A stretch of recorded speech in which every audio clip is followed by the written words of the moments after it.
Hi everyone, today let's learn how to make a website with an AI text and image generator. We need to download a Bootstrap template. We will use the simple one. Let's use this template. Let's download it. Open the files on PyCharm or any IDE that you are comfortable using. Now let's create a Python file. We'll name it main.py. Then let's create two folders, static and templates. We'll drag the HTML file to templates folder. And the others, we'll place them to the static folder. Let's give title to the website. The title tag defines the title of the document. The title must be text only, and it is shown in the browser's title bar or in the Pages tab. And we need to change the CSS ref and JavaScript location because they are now inside static folder. Now we delete the Bootstrap form because we will not need it. And also this all, we want to make the website as simple as possible. Now let's give some text to the navbar. I'll give it a name OPENAI text generator. And then I also want to add just one on the right side of the navbar.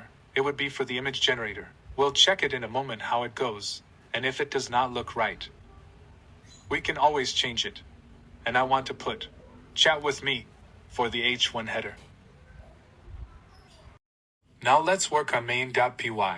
I like to work both on backend and frontend at the same time, because it feels more makes sense for me. If PyCharm doesn't automatically create it for you, create your virtual environment first. After that we can import Flask, OS, and .env libraries.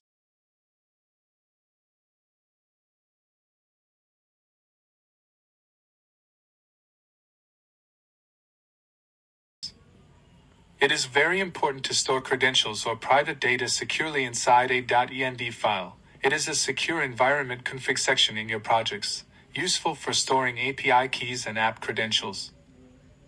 And we need OS and .env modules to get the credentials from it. You can use any secret key for Flask config. After that, we need to specify the home root using app root. This root and function is to render the index HTML.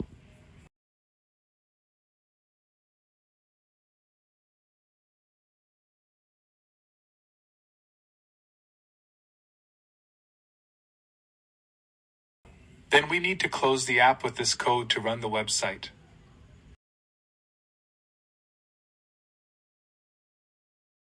And do not forget to install the modules that we need, otherwise there will be errors.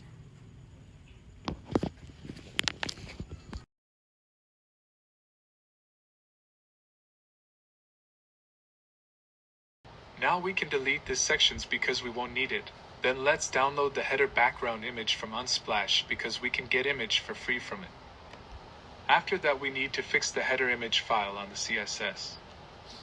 I saw that the background image's name is BG Masthead, so I'll go ahead to search on CSS with that keyword and change it with the new image name from there. Let's now go to Google and see Bootstrap documentation how to make form to get users input. I think this text area template looks like exactly what we need. So I will use this one and copy it to the HTML. Programming is supposed to be an open book exam, so you are free to get help from Google, Stack Overflow, and read documentations. I will give the text area a name, so we'll get a text from there when the user types something and they click the button to submit their input.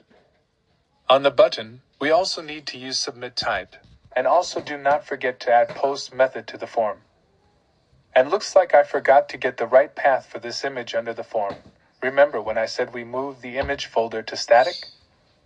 So we need to add static to the file path so the computer will understand what we want. I add a class to this div form using class from Bootstrap, MB3. It is the easiest way to set a margin bottom using Bootstrap, so there will be a bit space between the text area with button. Then I will work on the main.py to see if my form works. I am using Flask request to see if the form works. I actually check the result on my localhost continuously, guys. It is just that my screen record does not work when I record one app to another app. I'm really sorry. I will do better next time. This is my first video in YouTube. Here is why we need to provide name to the text area. When user submits the button, That means the method is post method, and we want to catch the user input from that. And after checking, it looks like the form works, so we can create a variable from instead of just printing it. Now I need to register to Beta OPENAI website to get an API token so we'll be able to use it for our website.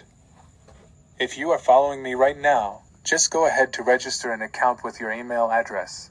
After you are registered, go to your account profile on the top right side of the website and click View API Key, then create a secret key from there. After API key is generated, click Copy the API key and then go to your env file on PyCharm and create a variable there to store your API key. It is the exact same way when we store secret key for the Flask app. I explained it early on this video. We will see the documentation again to get which code that we will need for our website. I copied the code to my py file in PyCharm and going to create a variable to store the code. And I changed the max token to 2040 because max token is 2048. The result variable was from response. But we only want a specific part from the response, so I made another variable. You can also check the response variable by printing it to the run field. Print is your best friend as a Python programmer. So now I save the result variable under AI answer variable, and we will place it to the HTML using Jinja. I actually run the localhost currently, though the screen record does not show it. I got an error. To run a Python code using Jinja in HTML file, you need to use double curly bracket in front and behind the code. Now I run the localhost again, but I made another mistake. And it was from the result. I made a mistake. I was supposed to type choices, but I typed choice. But do not worry, when you run into an error, you will get used to it. Okay, now, let's run our localhost again and see the result. Here it goes. Looks like it was a succeed. And for the image generator, I will do it for the next part. See you again, guys.